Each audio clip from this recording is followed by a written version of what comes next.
Olá, amigos e irmãos, que Jesus, nosso divino amigo, possa estar presente entre nós nesses instantes. Lembrando que somos todos trabalhadores do Cristo, não é verdade?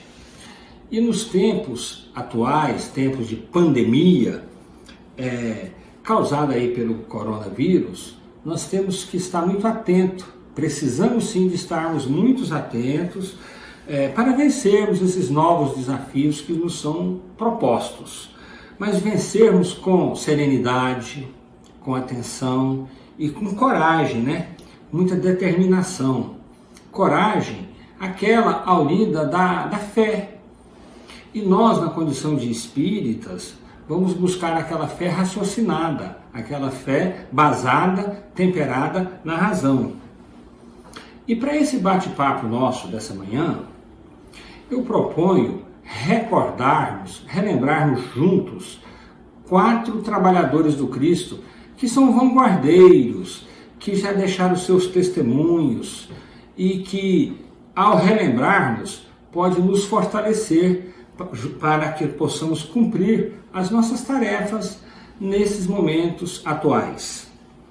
Eu proponho recordarmos Marcos, Allan Kardec, Anália Franco e Eurípides Barçanufo.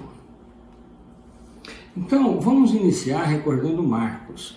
Marcos, que nós nos referimos aqui, ele viveu e vivenciou o cristianismo da primeira hora, o primeiro século da era cristã.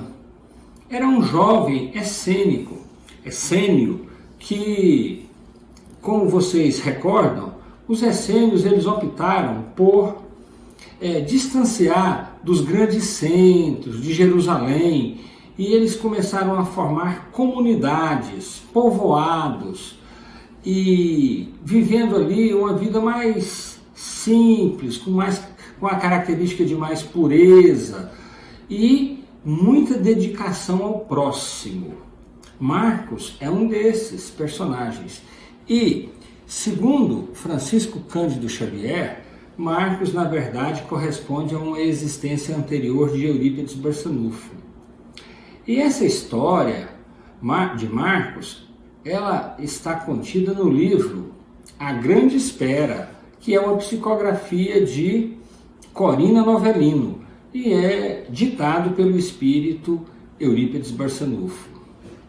Relata-nos que, naquele tempo, em um daqueles povoados essênios, bem perto havia um abrigo de crianças, um lar de crianças, de meninas, chamado Chácara das Flores. Esse lar ele era coordenado por uma trabalhadora chamada Júlia e supervisionado por Marcos. E certa feita aparece nas portas da Chácara das Flores uma senhora, uma mulher, muito debilitada, muito fragilizada, acompanhada de 2 crianças, de 2 filhinhas, e pedindo socorro. Então, quando ela foi atendida ali naquele lar de crianças, por aquela trabalhadora, que era a Júlia propôs atender as crianças, acolher as crianças, mas lá não tinha um amparo, um programa para atender os adultos. Naturalmente que aquela mulher reagiu mal, pois ela não queria dispor de suas filhas. Então, Júlia acolheu as 3. O fato é que logo aparece uma doença contagiosa trazida por uma dessas crianças. Então, uma das crianças apresenta uma peste muito contagiosa, que era, na verdade, uma endemia que estava acontecendo na região. E colocou em risco toda aquela comunidade, todo aquele lar de crianças.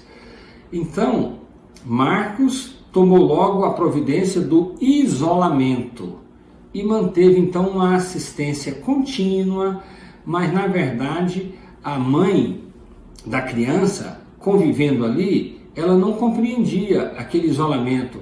Então ela gerou muitas dificuldades, inclusive ela, vamos assim dizer, entrou no setor do isolamento, gerando grandes dificuldades.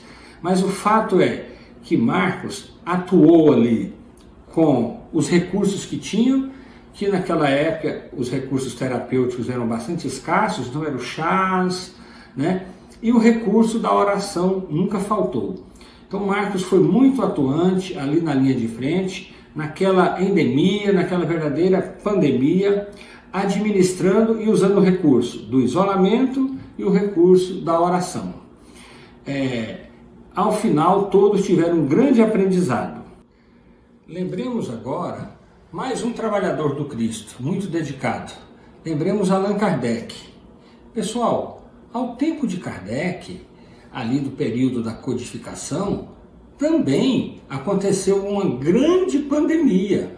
E nós vamos falar aí que ele refere um pouquinho para a gente sobre a cólera. E a cólera é uma doença gastrointestinal causada por uma bactéria, o Vibrio da cólera, e que é de transmissão fecal-oral direta, mas pode também ser transmitido por água, por alimentos contaminados. E Allan Kardec, ele nos lembra que no período ali de 1845 até 1860, estava acontecendo o terceiro grande surto, a terceira grande onda da pandemia da cólera, que na verdade ceifou muitas almas, causou ali o maior número de mortes do século XIX. Basta a gente reportar a história aí para a gente ver. E Kardec, naquela fase, ele estava correspondendo com o mundo e respondia as cartas, muitas vezes, através de informações na Revista Espírita. E na Revista Espírita de novembro de 1865, Kardec comenta sobre esse assunto da cólera, da pandemia e de como comportar diante disso. Porque ele havia recebido uma carta de um jovem espírita de Constantinopla, a Istambul atual. E aí, esse jovem espírita, por lá aconteceram 70 mil mortes. E esse jovem espírita relatava que, por ser espírita, por estar ligado à crença espírita, os espíritas foram poupados desse flagelo.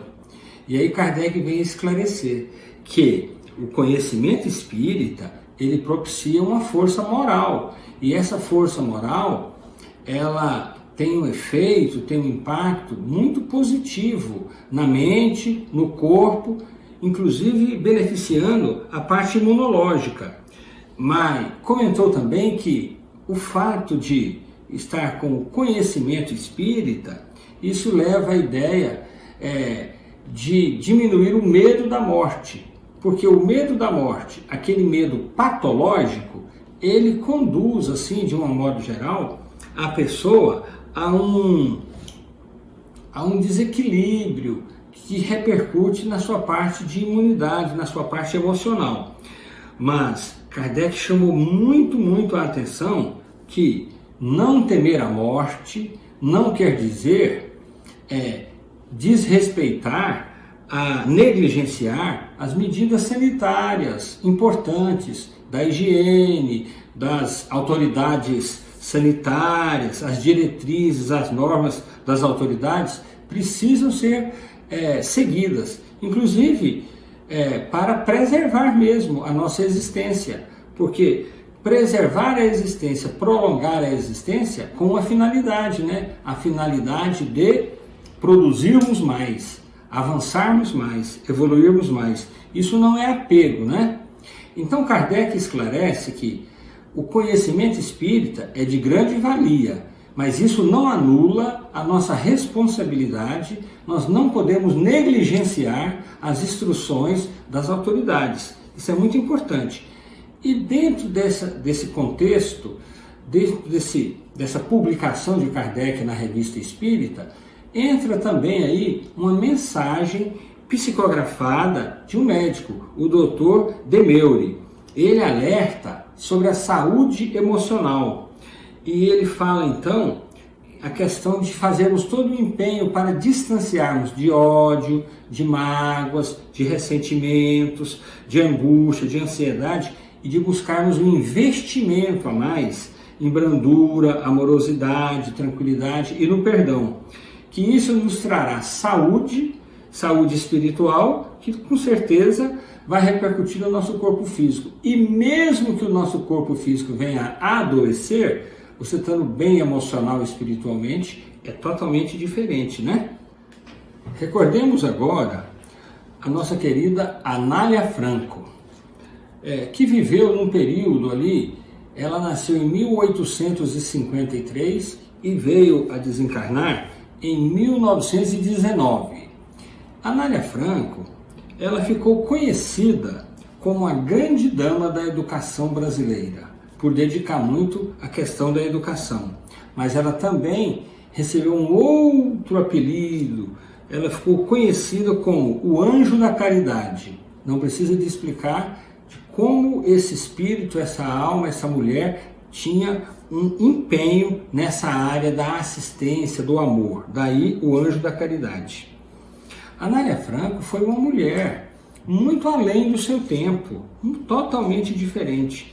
Ela atuou como abolicionista exatamente naquela transição, onde ainda não tinha acontecido a abolição da escravatura no nosso país. Ela atuou como republicana exatamente no período em que o Brasil ainda era império.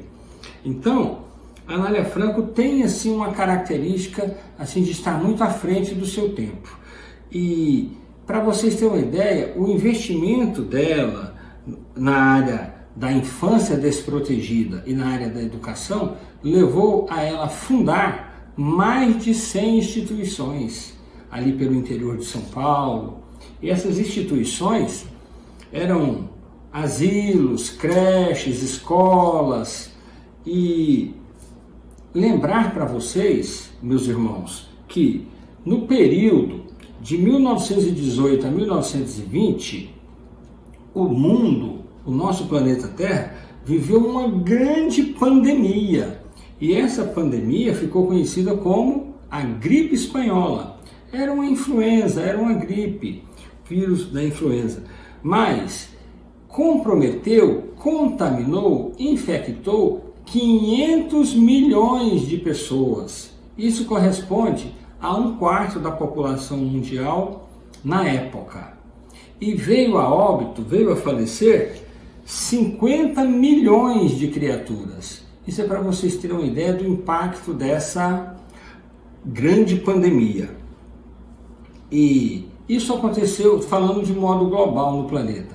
Agora, vindo para o Brasil, vamos lembrar o centro mais adiantado do Brasil, o estado de São Paulo. O estado de São Paulo, ali em 1918, que era um estado muito próspero, o mais próximo, o mais viável economicamente, ele atravessava grandes dificuldades por volta de 1918, porque a prosperidade do café estava em baixa. Então a baixa do café repercutiu muito. Naquele ano de 1918, o Brasil, e pelas portas de São Paulo, estávamos recebendo muitos imigrantes oriundos, fugitivos da guerra. A guerra de 1918 foi a primeira grande guerra mundial, que gerou muitos problemas, muita destruição, principalmente na Europa, e aí trazendo repercussões, por exemplo, aqui para o Brasil. Nesse contexto, a Anália Franco, que tinha aí muitas instituições para zelar, para cuidar, ela já andava abraçada a muitas dificuldades, porque para manter as suas instituições, ela contava com o seu próprio salário de professora, ela contava com uma banda, uma bandinha musical montada pelas próprias meninas assistidas das suas instituições e contava com doações. E aí, se a gente às vezes imagina dificuldades para manter as nossas instituições, nesse período que o estado de São Paulo já atravessava dificuldade econômica, a Anália Franco abraçada a muitas dificuldades, ainda houve uma perseguição do clero em relação a Anália Franco, que fez com que o Estado suspendesse o pagamento do seu ordenado, do seu salário. E então muitas dificuldades caminhavam nesse período. E ela, Anália Franco, estava nessa fase aí em um abrigo de crianças que contava com mais ou menos 140 crianças e que de repente ela se viu com todas essas crianças contaminadas com o vírus da gripe espanhola. Agora imagina um abrigo de crianças, um lar de crianças, 140 crianças, muitas dificuldades, e aí uma situação como essas. Anália Franco, munida de muita coragem oriunda assim da sua fé espírita, ela então usou o recurso que tinha. Ela tratou todas essas crianças por um período relativamente prolongado, usando o recurso do passe e da água fluidificada. Esse era o recurso da oração, e incrível, as crianças foram beneficiadas com esse recurso, foram melhorando, apenas 4 crianças sucumbiram, porque já estavam realmente muito comprometidas. Então, gente, com certeza, Anália Franco é uma inspiração para nós, os trabalhadores do Cristo, vivendo esses tempos de coronavírus. Anália Franco é um exemplo a ser seguido. Devemos todos nós também, na condição de trabalhadores, irmos para a linha de frente, munirmos dos recursos que nós já aprendemos, os recursos da prece, da oração, a terapêutica espírita, e com certeza a gente, imbuído desse conhecimento espírita que nos traz, assim, que irriga a nossa coragem, nós vamos sim, com muita atenção, respeitando as normas sanitárias, as exigências, as diretrizes, nós vamos passar essa tormenta e com certeza isso será um grande aprendizado incorporado em nossas vidas.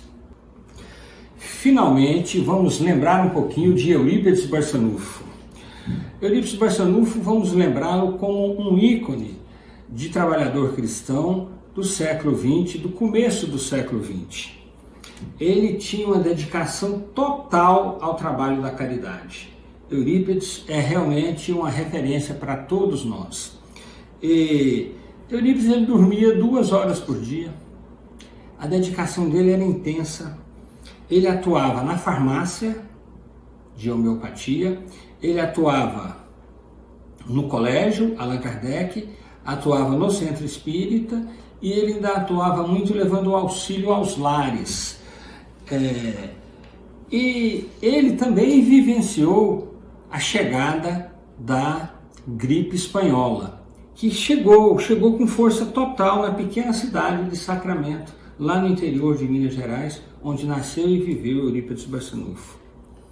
Eurípides, ele atuou nessa pandemia com muita intensidade no socorro aos atingidos por esse vírus da influenza, com o auxílio do abnegado espírito Bezerra de Menezes.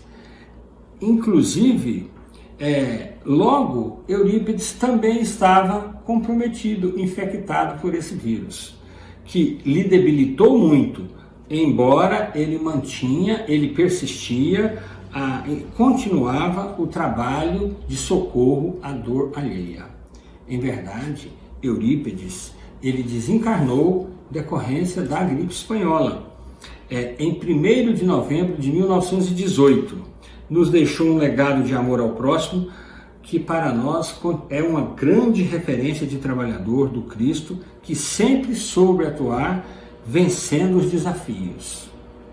Irmãos, todos vamos de cabeça erguida, fé raciocinada, carregando dentro de nós exemplos de Marcos, de Kardec, de Anália Franco, de Eurípides, respeitando as normas sanitárias, valorizando aí a oração. Vamos todos em direção ao desafio socorrista que nos aguarda. Recebam todos o amplexo do Cristo de Deus. Muita paz.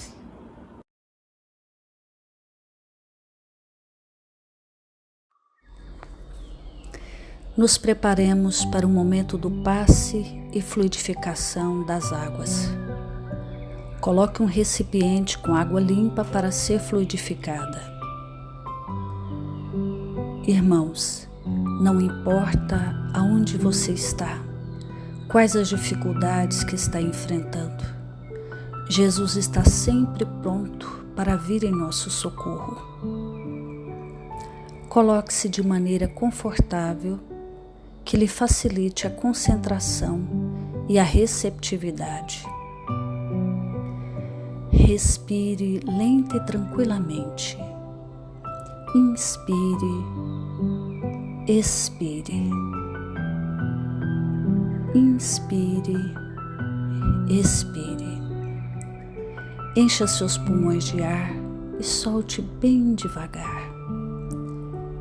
Deixe que energias de tranquilidade e paz penetrem seus pulmões, circulem por todo o corpo. Sua alma, em harmonia com o corpo, se sente tranquila e em paz. Mentalizemos a passagem de Jesus. Dia claro, os raios dourados do sol iluminam a paisagem alegre de Cafarnaum. Casario branco, trepadeiras multicoloridas e pássaros saltitantes enchem a paisagem de otimismo. A notícia das curas atraía a multidão dos necessitados. Subitamente Jesus aparece, esguio e belo. A túnica desce-lhe até os pés. Ao pôr do sol, todos os que tinham doentes atingidos de males diversos traziam-nos, e ele, impondo as mãos sobre cada um, curava-os. Assim narra o evangelista Lucas. Mentalize Jesus se aproximando de você. Ele impõe as mãos amigas sobre a sua cabeça. Perceba que de suas generosas mãos cai uma cachoeira de águas claras e puras, vindas do seu amor a te banhar. Derramam-se em sua cabeça, descem pelos ombros, banham todo o seu ser, te trazendo paz, serenidade, equilíbrio. Limpam todas as impurezas e te pacificam. Sinta estas águas te banhando, limpando. Respire. Mentalize agora Jesus como sol diante de você. Sua luz, seu calor te envolvem. Sinta as energias curadoras que emanam do Cristo em sua direção. Ele ouve as suas preces. Confie nele. Seu amor é infinito e te acompanha e protege, oferecendo de tudo o que necessitas. Confie. Absorva as energias curadoras de Jesus. Sua luz te envolve. Sinta essas energias percorrendo todo o seu corpo. Sinta-se fortalecido e em paz. Senhor Jesus, divino amigo, estende as tuas mãos generosas, Senhor, e transforma estas águas em remédio para os nossos males físicos e espirituais. Guarda-nos, Jesus, em sua paz. Estende as vibrações de amor em benefício do meu lar, Senhor. Que aqui possa reinar a paz, a saúde, a tranquilidade. Nós lhe rendemos graças, Jesus. Fica conosco hoje e sempre. Graças a Deus. Faça uso da água fluidificada.